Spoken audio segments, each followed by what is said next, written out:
Raadiyoo Simbirtuu.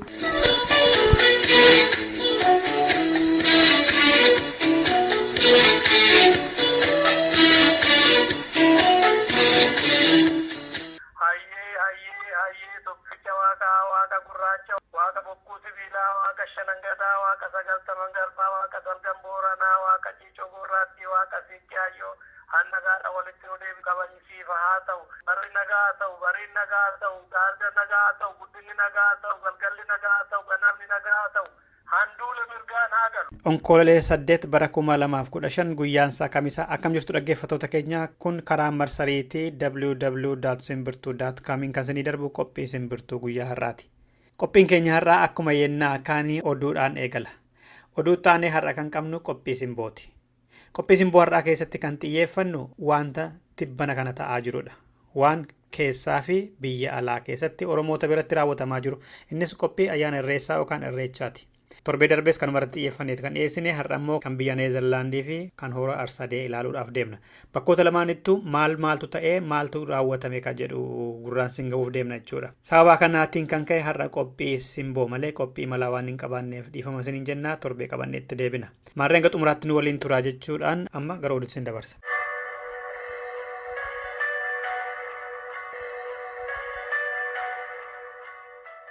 Irra deebi'ee akkam jirtu jechuudhaan amma oduu isinitti hima. Caffeen bakka buutota Itoophiyaa wixata darbe taa'een Abbaa Duulaa Gammadaa fi Hayilemaariyaam Dassaaleny bakkuma isaaniitti deebisee ka'e. Jalqabarratti caffeen sun afyaa'ii Abbaa Duulaa Gammadaa deebisee filatee ka'e.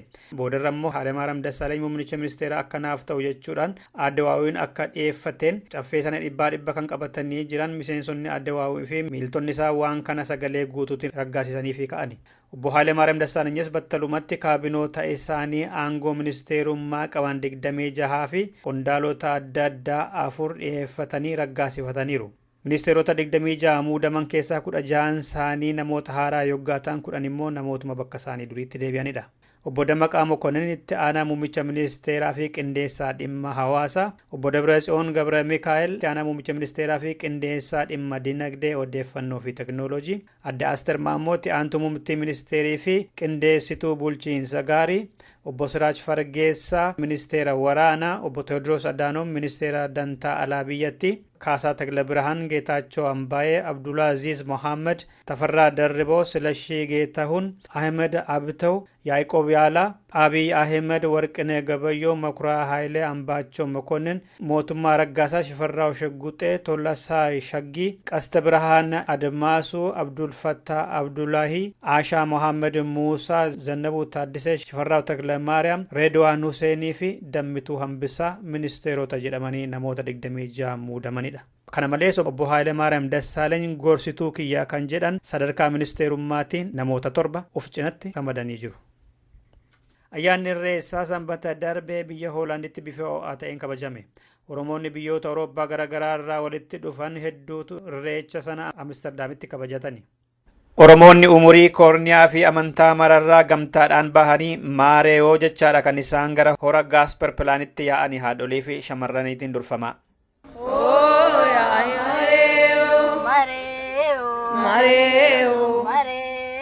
Mareo, ana maru ya yoleo. Oh ya mareo. Biyya Jarmanii, Beeljiimii fi Neezerlaand keessaa Oromoonni jiraatan bara kanas hedduudha kan isaan walitti dhufanii ayyaana Irreechaa kana bifa ho'aatiin kabajatanii oolan. Erga hora sana bira gahanii baga nagaan dhuftaniitti gaafatamtuu koree Irreechaa biyya Hoolaandii adde Angaatuu Baalchaan booda eebbi abbaa malkaa fi manguddoo Oromootti hufe. Xiqqaa guddaan keessaniyyuu hundi keessan baga nagaan dhuftan birraan dhufuu kan milkii kan hundi waan yaanne hunditti nuu milkaa'u kan dhukkuba bara baraan dhukkubsannu itti furamnu nuuf haa ta'uu jedha. Maqaa ummata Oromoo Neezerlaandii fi koree gumii Irreechaa Amsterdamiin. Yaa Waaq ati mee yoo si kadhatan sirraan dhabnu yaa Waaq mee ati rakkoo kana nurraa balleessi. Sabni keenya immoo saba haqa dhabe yaa Rabbi saba haqa isaa argatu nuu godhi. Barii nagaa. Barii nagaa. Ardaan nagaa. Reerii nagaa. Dheedii nagaa. Diqqaan nagaa. Guddaan nagaa. Gadaan nagaa. Horaa bulaa deebana galatooma. Erga irreeffatamees nyaanni fi dhugaatiin aadaa akkasumas barumsi buna qalaa irratti kennamee ture dirree irratti.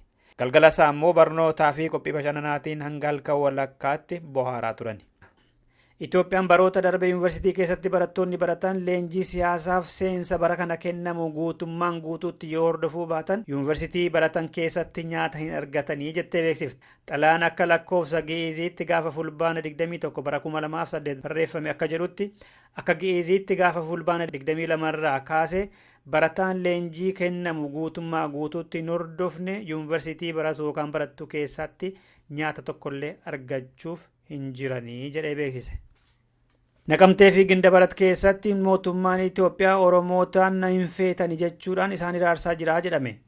Oduun nu ga'e akka jedhutti akka haaraatti guyyoota kurnan darban irraa kaase Gindabarat keessa magaalaa Kaachisii fi Deemaatti akkasumas immoo Naqamtee keessatti jiraattonni karaa manarraa fi bakka hojiitii waamamanii isin adda bilisummaa Oromoodha jedhamuun hidhamaa jiru.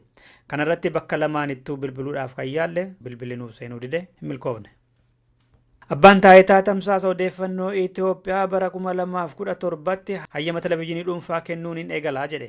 Dhaabbanni sun roobii kaleessa akka beeksisetti waggaa tokkoon booda namoonni Finfinneettis ta'e naannoleetti hayyama argachuu fedhanii fi humna isaa qabna jedhan itti qophaa'uu qabamumaatii jedhe. Inumaayyuu namoonni biyya keessaa diishii malee televezyiinii sana karaa dijitaalii ta'een akka ilaalaniif tushoota televezyiinii lafa jala awwaalamuu qaban waggaa tokko hafe kana keessatti finne hayyama kennuu eegallaa jedhan itti aanaan hojii gaggeessaa dhaabbatichaa obbo Li'uul namni jedhaman. Dhumarratti biyyi Yuunaayitid Arab Emireet foon nyaataa Itoophiyaarraa akka hin gallee jettee dhorkite. Ministeerri qonnaa biyyattii kamisa darbe akka beeksisanitti foon Itoophiyaarraa galu sadarkaa fi qulqullina isaa kan eege miti akka Addis Forchuun jedhutti. Dhaggeeffattoota keenya oduun har'aaf qabnu kanumadha. Sirba birraa kanaan gara qophii isin bootte.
Sareko, Bujude, Sareko, Donidede, Sareko, Irole, Irole, Iole Kaiole, Iole Kaiole, Oromon Walinole, Oromon Walinole, Jalalan Walinole, Jalalan Walinole, Karanan Walinole, Karanan Walinole, Galatan Walinole, Galatan Walinole.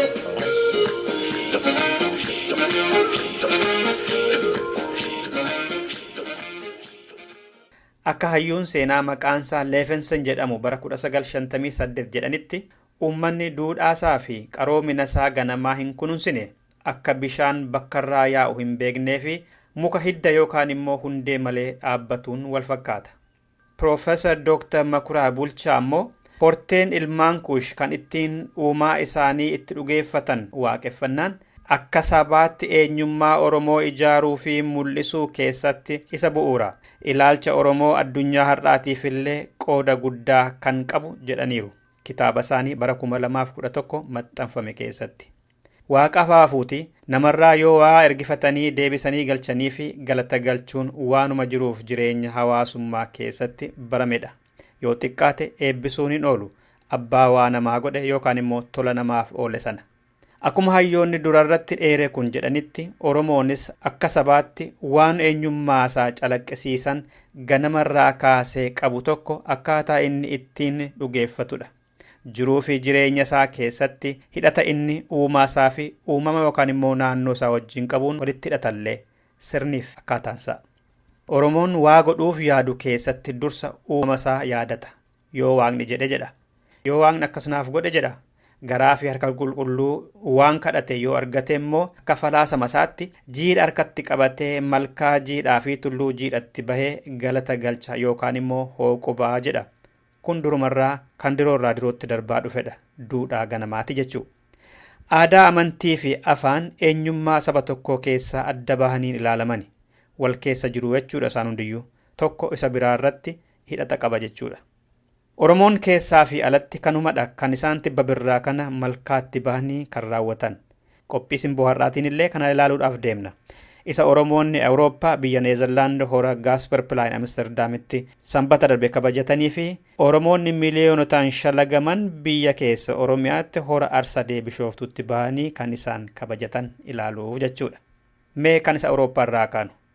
Xiqqaa guddaan haadholiif abbootiin daa'imman shamarraniif dargaggeessi Amsterdaamitti hora Gaasperplainitti wal gahanii wayyaa aadaa uffatanii keelloof coqorsa qabatanii shamarranii fi haadholiitiin durfamaa maareeyoo jecha gara horaatti yoggaa yaa'an kana fakkaatu.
Erga hora bira gahanii immoo itti gaafatamtuun koree irreechaa Amsterdaamii adda Angaatuu Baalchaa anaa dhufuu erga jedhanii booda dabareetiin eebbi abbaa malkaa, eebba manguddoo fi gorsi manguddoo itti aane. Isaa booda irreeffannaa sirna isaa. Irreessa waggaan naanna'ee dhufu waliin irreeffachuuf asitti wal geenye hundi keessanuu baga akka biyya keenyaatitti ganna nagaan baatanii booqaa birraa geessanii jedha.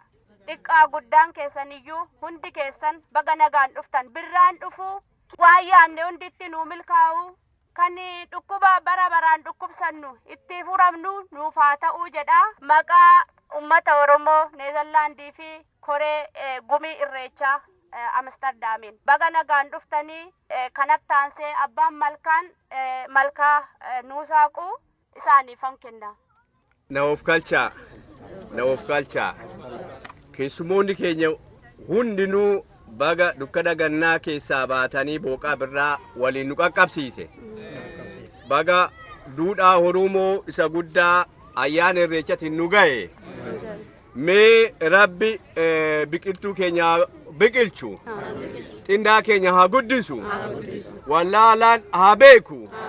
Beekaa keenya nu haa bulchu. Guyyaan har'aa guyyaa walta'isaa guyyaa wal jaalalaati. Rabbi wal haa jaalachiisu. Kan wal dhabillee Rabbi walitti haa haraarsu. Qee nagaatii baatanii mana nagaatti isin haa galchu. Mana nagaatti isin haa galchu. Balaa isin irraa dhoowwu. Mee akkasumas biyya keenya nagaa fiduuf. Mee yaa Waaqi si kadhannee sirraan dhabini sabni keenya beela haa jira beela kanarraa kaasi. Sabni keenya immoo saba haqa dhabe yaa Rabbi saba haqa isaa argatu nuu godhi. Bari naga. Bari naga. Ardaan naga. Reerii naga. Dheedii naga. Diqqaan naga. Guddaan naga. Kadhalatu naga. Kadhalchu naga. Kadhaltu naga. Gadaan naga. Raabii naga. Kuusii naga. Kuusu goseen naga. Oromiyaan teenni naga. Kafaaba naga. Kakibba naga. Kabaa naga. Kajiddu galeessa naga. Irreeffanne irreen teenni naga. Oraa bulaa deebana galatooma. Haalli adda addaa diinni adda addaa jechoota tokko yookaan waan namni tokko dogongoree fuudhee nama wali buusuuf yoo yaalulleen waan akkasiisanis caqasuu hin taane namni sun ilma namaatii nam tokko ani abbaan dillaa dogongoruu waan danda'uuf jecha dogongore san ka ummataa godhuun nurra hin jiraatu. Yeroo baay'ee fi ummata keenya wama xiqqoo wal afoo qabnee wal irraa akka dammaynuu fi wal irraa akka qoqoollifannu nu godhuu fi haalli garagaraa godhamuun ni jiraata. Ufafoollee jiraachuun ni mala.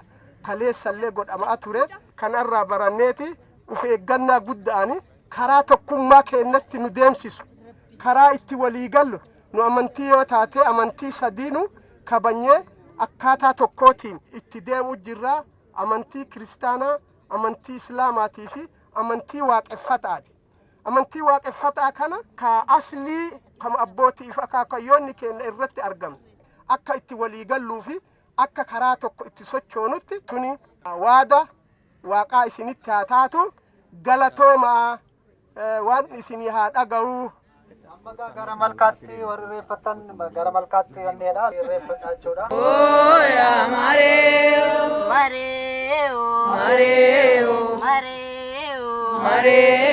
Laka gurguddaa laga yaayolee. yaa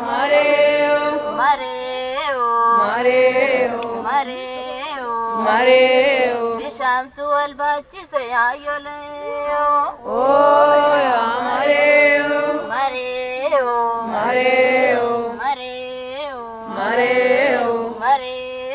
mareeyo Masirni dhaluun dinne yaayolee. yaa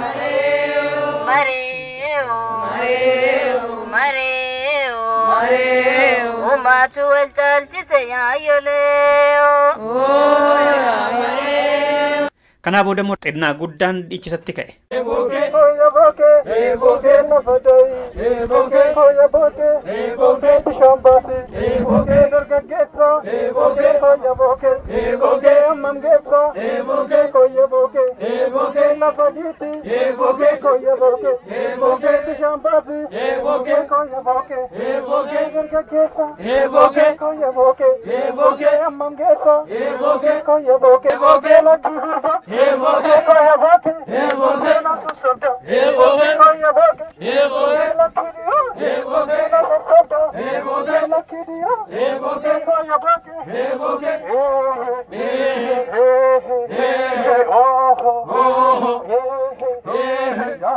koya boke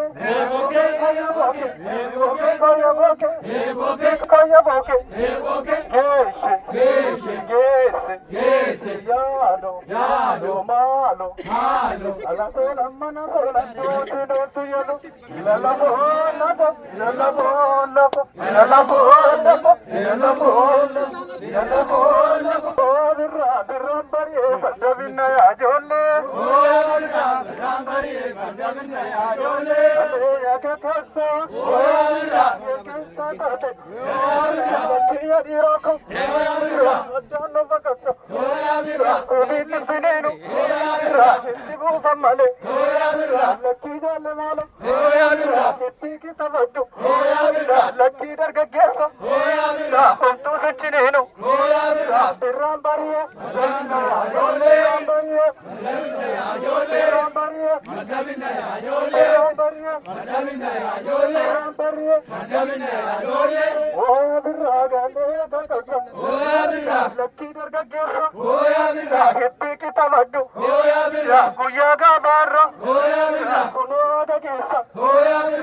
Sirba kana jidduutti namoota irratti qooda fudhatan dubbisneerra. Kan isin arge ayyaana irreechaa biyya Hoolaand Amsterdamitti kabajamu irrattidha. Duraan dursee baga booqa biraa geessan. Isinis baga nagaan geessan hin jedha. Eessarraa dhuftan?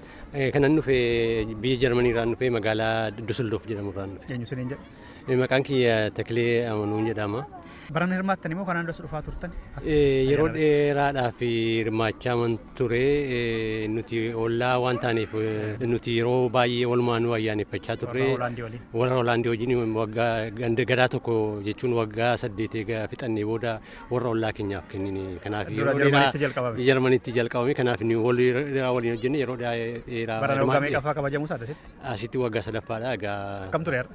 Baay'ee bareedduu nama gammachiisa baay'ee bareedaadha. Maaltu adda godha barana saduu? Kan duriirra baay'ee adda isa godhu uummanni keenya naannoo ollaa jiranis asitti Hoolaandii kan jiranis wayyaa aadaatiin bareedanii shamarranis warri dargaggoos wayyaa aadaa kanaan maanguddoon keenyas wayyaa aadaa uffatanii dhiyaachuun isaanii baay'ee hedduu nama gammachiisa. Kan biraarraa adda isa godhu nyaata adda addaa qopheessanii aadaa Oromoo kan agarsiisu kunis kan biraarraa adda isa godha. Ayyaana irreessaa kanaan Oromoon biyya alaa jiru maaliif kabaja? Maaliif biyyoon jiru sila Oromiyaa waan jiranii maaliif barbaachisa aadaa biyya alaa kabaju? Kun irreecha yookaan irreessi eenyummaa Oromooti. Mallattoo ofiiti, aadaa ofiiti. Waan Oromoon itti eenyummaa isa calaqqisu kana aadaa isa kana kan durii qabatee turre jira. Biyya isaa keessattis kanaan dura cunqursoo meeqa jala darbee cunqursoo meeqa jala kan ture kana deebisee calaqqisee addunyaatti beeksifachuudhaaf isa barbaachisa. Kanas immoo aadaa isaa ijoollee isaatti dhaloota dhufutti dabarsuutu irra jira. Amma ijoolleen har'a argaman baay'eedha. Ayyaana kanarratti irreeffachuudhaaf amantaa adda addaarraallee walitti dhufaniiru. Kun akkuma namoonni gariin hawwaniif jedhanitti dhuguma tokkummaa Oromoo ala jiru kanaa cimsaa jira jechuun danda'ama irreessi? Dhugaa dubbachuudhaaf kun olola yookaan immoo waan warri algitee jibbummaa qaban namoota jibbummaa qaban waan olola godhan malee kun waan aadaa Oromooti. Aadaan Oromoo irreecha yookaan irreecha aadaa Oromoo keessaa Oromoo waan qabu mallattoo isaati. Ayyaanummaa isaa kana waaqa ittiin galateeffatu waan ta'eef kun waan walitti hidhatu qabu. amantii kan waaqeffataas ta'u amantii islaamaas ta'u kiristaanaas ta'u wanni isa daangessu hin jiru. Kuni aadaa Oromooti wal kana cabsee kana maqaan isaa bira darbee Oromoon keenya kanaan dura waggaa meeqa dura kabajachaa ture. Kanaaf kun eenyummaa ofiiti. Amma immoo Dr. Baqqalaan bira jiru. Dr. Baqqala bagaa booqa birraa geessan. Amiin ka baga wajjinuu geenye. Akkam ayyaana irraa kun isin abbaa malkaatillee. Baay'ee nu gammachiisa. Tokkoffaa kan nu gammachiisu duudhaa Oromooti. Duudhaa Oromoo kan ganamaati. Duudhaa Oromoo akkatti wal bira dhufnee innaa wal taanee kabajannu baay'ee gammachuun nutti dhagahama. Duudhaan Oromoo tokko har'atti kan eenyuun adda addaa wanta adda addaa irratti bu'ee kan hin balleessin kan ammoo yoonatti jiru. Ichiba tokkommoo tokko Oromoo kan ta'e tokkichuma kana waan ta'eef kun baay'ee nutti gammachuun nutti dhagahama. Namoonni biyya adda addaa irraa dhufanii naas ayyaana. Qophiin keessan maal fakkaata ture isin koree keessa jirtu? Koreen keenya egaa obboleessi koo kun kana fuuldura dubbate kanaan dura Jarmaniitti waluma taanee achitti sichibneeti ayyaana irreechaa kan achitti goone waggaa 8 eddachitti kabajannee booda amma gara biyya Hoolaanditti dabarsinee kun immoo achirraa maqaasaa kan biyya Hoolaandii duwwaa otoo hin ta'in ayyaana irreechaa jiddugaleessa Awurooppaa kan jedhutti maqaasaati Amsterdam miti. Kun egaa baay'ee nu gammachiisa amma namoonni keenya kanas jiranis biyya adda addaa irraa dhufanidha. Xaaliyaanii, Jarmanii, Noorwee, Deenmaark eessa akkas jedhee waan isitti qabu Beeljiyeem biyya hundumaa naannoodhaa dhufanii kun handhuura irreecha Oromoo Awurooppaa jiddugaleessaa ta'ee jira Amsterdam. Duudhaan isin irra guuttatan maa inni waan akka biyyaatti amma dhangaalee maal qabdu har'a asitti? Egaa duudhaa irreechatti hin facaafatu hin darbatu sanarratti egaa qinceen hin jira cuukkoon hin jira bookni hin jira farsoon Oromoo ni duudhaa ni ganama hin jira. Innis keessa dabalee sanarratti egaa manumatti biyyumatti naqamee ati dhangaa irreechaa biyya Awurooppaa jiddugaleessaa addee maree manumatti qopheessaniit fidanii har'a kana nuyi waanii kanarratti isaan sin galateeffannaa baay'ee garatti dhabdee waan kan hundumaa kan nu godheshiidha. Jarmanii fudhattanii galtu moo baran akkam warra Jarmanii immoo as bara dhufu Hoolaandii taasisan? Egaa akka waliigalliitti nu walumaan hojjenna yoo isaan hin hojjenne jedhanis hin gammannaa yoo isaan nuu kennanis hin gammachuudhaan fudhannaa. Walumaan mari'annee waan bakka ta'utti waliin mijeeffa. Galgala kana maaltu ta'uuf deema Doktor? Galgala kana waan aadaa addaatu dhiyaata. Dubbii waan irreechaa kanarratti waan adda addaa irratti godhama. Tokko gadaaf irreecha attamitti walirra'a. Duudhaan irreechaa attamitti guddata. Barumsa galgala kana jira kanarratti eenyuudha. Nuti immoo Oromoo jiddugaleessaa kana fudhannee waggaa 8 fudhannee waggaa 8 turee deema malee ittuun kenninu obboleessi keenya waan jedhee gadaadha. Gadaa guutuu guuttanneeti dabarsina malee hin darbu. Hirmaannaan hawaasa Oromoo gaarii ture qophii isaa irratti har'as. Baay'ee gaarii ture. Hirmaannaan hawaasa Oromoo biyya Hoolaand baay'ee nu gargaare. Baay'ee isaan kabanya. Namoonni dargaggoon keenya hundumtuu miseensa hawaasaati kan hundumtuu dhufanii abdurrataa alamaasaa keenya isas jiru hawaasan keenya baay'ee qooda keessatti fudhata baay'ee galatama. Dhumarratti bagattiin sin ga'e fira jettanii yookaan nama jettanii fi dhaamsallee kan dabarsachuu barbaadan sinii kenna dabareedha. Ganna gurraacharraa bara birraa booqaatti hundumtuu uummati keenya bakka addaa addunyaarra jiraatan biyya keessas Oromiyaa keessa kan jiraatan biyya adda addaa kan jiraatu biyya lagaas keessa biyya keessa kan jiru bagattiin geessan jedhee gammachuu keenya dabarsaa. Ani kanan jedhu saba keenyan akka nama Oromoo tokkootti saba keenyan baga dukkana gannaa keessaa sin baasee booqaa birraatiin sin gahee kun immoo irreechi kun tokkummaa saba Oromooti. Tokkummaan saba Oromoo kun haa dagaagu haa bulu duudhaan keenya haa deebi'u Oromoon tokkummaa isaa iddootti argatu haa ta'u akkuma irreechaan tokkummaa isaa fide kanan jedhuun kana dabarsaa saba keenya sabni keenya hawwii qabaa. Ayyaanni irreechaa immoo hawwii iddootti namaa guutu hawwiin saba keenya abbaa biyyummaati sana nu haa qaqqabsiisu jenna saba keenya wajjin. Tolle fayyaataa ayyaana gaarii isin hawweera fayyaataa ulfaadha. Yaa seeni yaada kan foonii shittoodha yaade maroko. Yaa seeni yaada kan foonii shittoodha yaade maroko. Yaa seeraka yaa seeraka yaa seelule yaa seeyada yaa se yaa se yaa se yaa se yaa se yaa se yaa se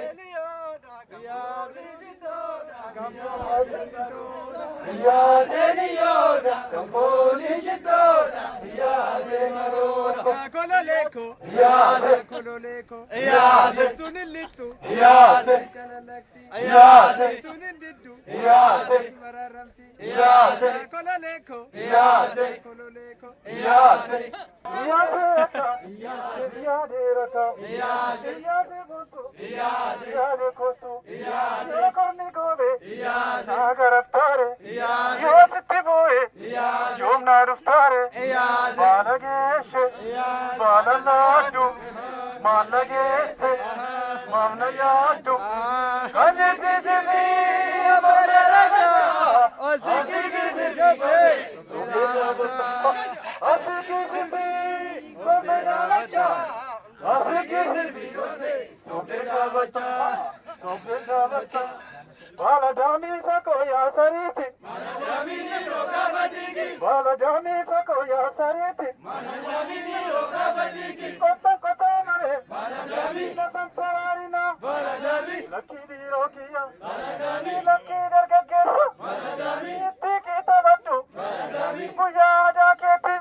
Itti fufee immoo nyaataaf dhugaatiin aadaa dirree sanarratti gaggeeffame barnoonni hulluuqqoo fi akkaataa buna qalaa kan Boorana keessaa maal akka fakkaatu barumsi kenname. Isaa booda imalli gara galmaatti ta'e barumsaa fi bashannanaaf achi keessatti.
kan biyya Hoolaandii kana fakkaata. Mee amma immoo kan isa hora arsadeetti dabarra. Oromoonni kallattii arfan irraati koorniyaa fi amantaatiin otoo hin qoodamin jala bultii isaatii kaasanii miliyoonota hedduutti kan shalagaman hora arsadii irratti kan kabajame ayyaana irreessa birraa baranaa irratti qooda fudhataniiru dilbata darbe jechuudha. Yaa waaqana galanni kee hin badiinii jedhanii irreessa qabatanii wayyaa aadaa uffatanii maareewoo jechaa gara laga sanaatti haadholii fi shamarraniin durfamanii yaa'aa turan miliyoononni. Namoonni biyya keessaaf biyya alaa hedduutu irratti argamaniiru.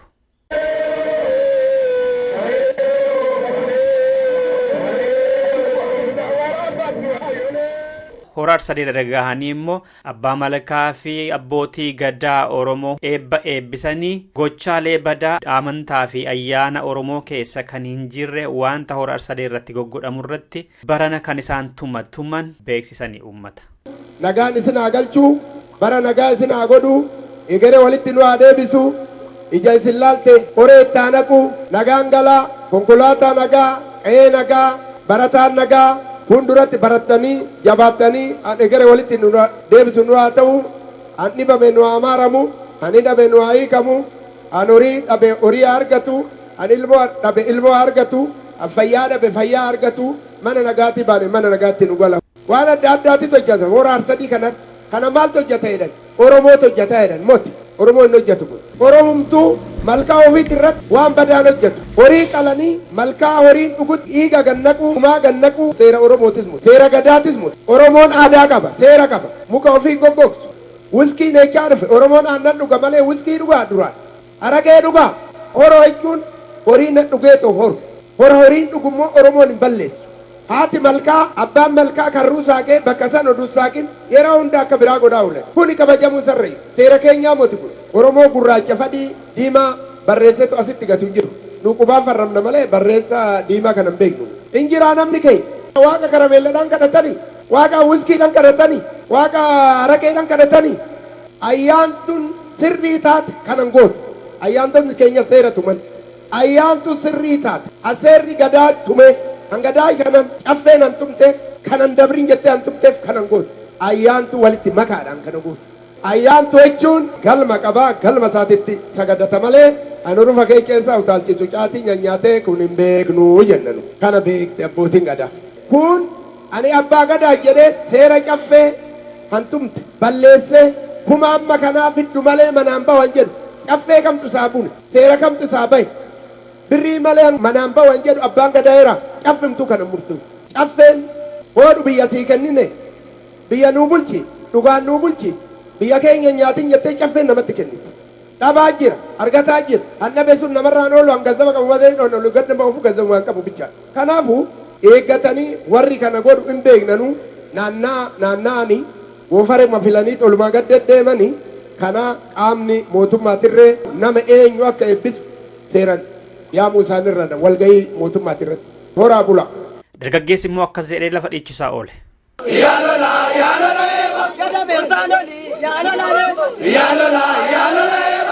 Si barbatu yaalola beeku yaalola batangana yaalola beeku yaalola bakatsani yaalola beeku yaalola beeku ilma batangana yaalola beeku yaalola beeku sadeviru yaalola beeku yaalola beeku tanya bishe garba yaalola beeku yaalola beeku sulafas gashani yaalola beeku yaalola beeku Katabela beni, Israova ila bugandole, Jambila haditi, Katabela beni, Israova ila bugandole, Ila dole, Katabela beni, Israova ila bugandole, Yanita tegiru, Katabela beni, Israova ila bugandole, Dawe tabanatu, Ahabu minegale, Ahabu minegale.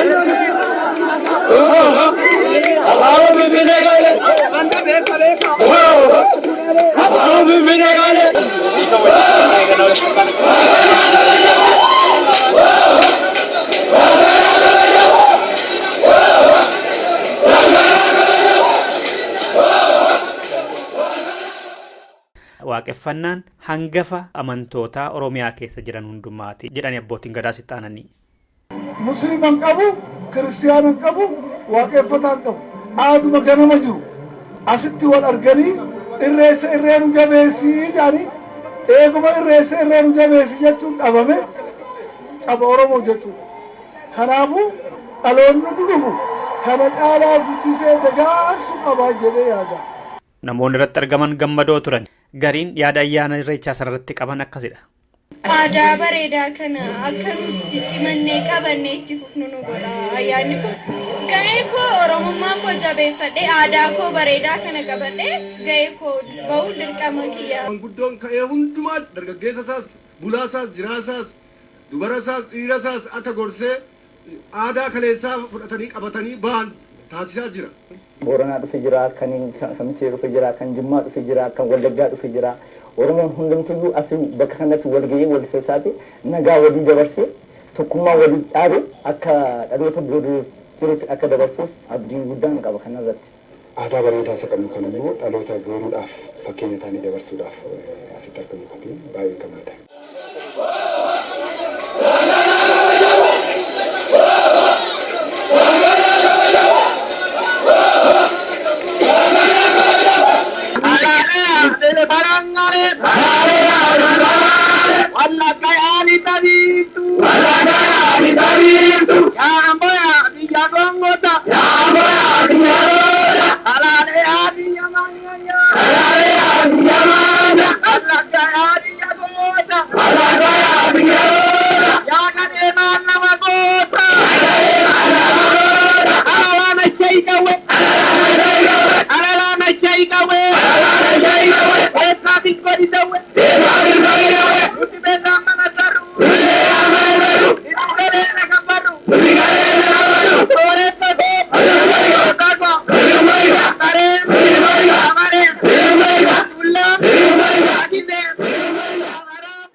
Walumaa galatti dhaggeeffattoota keenya qophii simboo har'aa irreecha birraa irratti xiyyeeffannee kan qopheeffanne kan Hoolaandii fi kan hora Arsadee Bishooftuu jechuu keenya kanumaan xumurreerra. Waan nu caqasaa turtaniif galanni keessan guddaadha.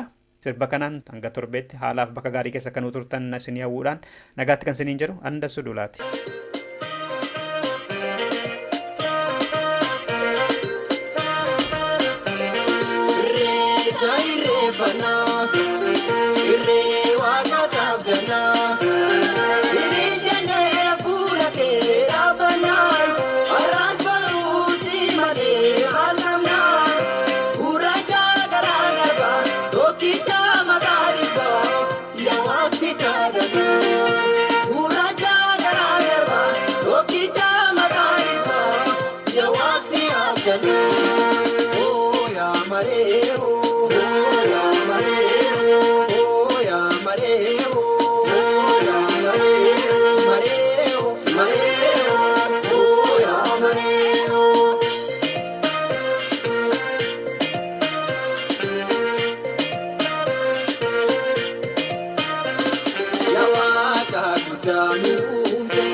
Chumara bini, kinala